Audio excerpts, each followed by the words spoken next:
ஆனா மோடி அவர்கள் பேசும்போது, அ இந்திய விவசாயிகளுடைய நலம்தான் முக்கியம் அப்படிங்கிறத சொல்லியிருக்கிறாரு. இங்க இருக்கக்கூடிய அடுத்த கட்ட நடவடிக்கை அப்படிங்கிறது, இந்தியா எடுக்கக்கூடியது சரியான வழியில போகுதா?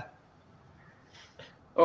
என்னென்னு சொன்னால், இப்ப உடனடியாக பிரிக்ஸை பொறுத்தவரையில், இப்ப பிரிக்ஸின்ட நா நாடுகள்ல ஒரு ஸ்தாபகர்ல ஒருவரான இப்ப பிரேசிலின் அதிபர் லூலா வந்து கூறியிருக்கின்றார். உடனடியாக பிரிக்ஸ் நாடுகளை ஒருங்கிணைத்து ஒரு கூட்டத்தை கூட்ட வேண்டும். இதற்கான பதில் நடவடிக்கைகளை எடுக்க வேண்டும் என்று கூறியிருக்கின்றார்.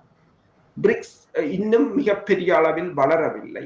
பிரிக்ஸ் நாடுகளுக்குள்ளேயே பல பிரச்சனைகள் இருக்கின்றன. ஒரு கூட்டாக எழக்கூடிய ஒரு நிலையிலும் அவர்கள் இல்லை. இப்ப அமெரிக்காவுக்கான ஏற்றுமதியை பொறுத்தவரையில் இப்ப இந்தியாவுக்கு கடந்த வருடம் 2024ஆம் ஆண்டு 2 நாடுகளுக்கும் இடையிலான வர்த்தகம் $128 பில்லியன். அதில் வந்து இந்தியா தான் $87 பில்லியன் ஏற்றுமதி செய்கின்றது.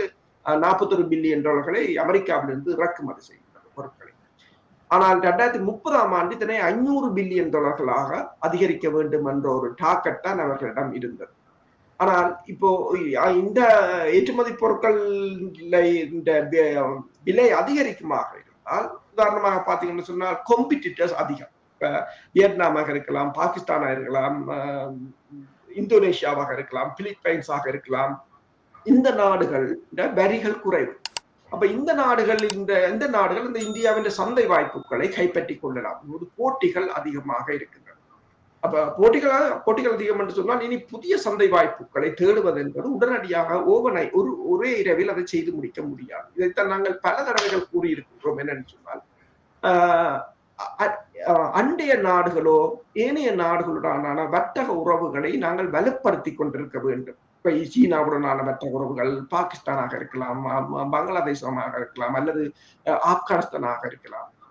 இந்த நாடுகள் அரபு நாடுகளாக இருக்கலாம். இந்த நாடுகளுடனான வர்த்தகத்தை வலுப்படுத்தி இருந்தால் முன்னமே ஓரளவாவது இதிலிருந்து தப்பி பிழைத்துக் கொள்ளலாம். திடீரென்று சீனாவுக்கு போவதால் இப்ப சீனாவுக்கும் இந்தியாவுக்கும் இடையிலான வர்த்தகம் வந்து 116 பில்லியனாக இப்போது வளர்ந்திருக்கிறது. அதிலும் கூடுதலாக பார்த்தீங்கன்னு சொன்னால் 25 பில்லியன் சீனாவிடம் தான் இறக்குமதி செய்கிறார்கள். 16 பில்லியன் தான் சீனாவுக்கு ஏற்றுமதி செய்கிறார்கள். அதுவும் ஒரு மிகப்பெரிய அமெரிக்காவுக்கு 85 பில்லியனை ஏற்றுமதி செய்கிறார்கள். சீனாவுக்கு 16 பில்லியன் பெறுமதியானவற்றை தான் ஏற்றுமதி செய்கிறார்கள். ஐரோப்பிய ஒன்றியத்தை பொறுத்தவரையிலும் ஐரோப்பிய ஒன்றியம் இரண்டாவது தடைகளை கொண்டு வரப் போவதாக கூறியிருக்கிறார்கள். இரண்டு சொன்னால் இந்தியா முற்றும் முழுதாக அமெரிக்காவை நம்பி இருந்ததுதான் இங்குள்ள மிக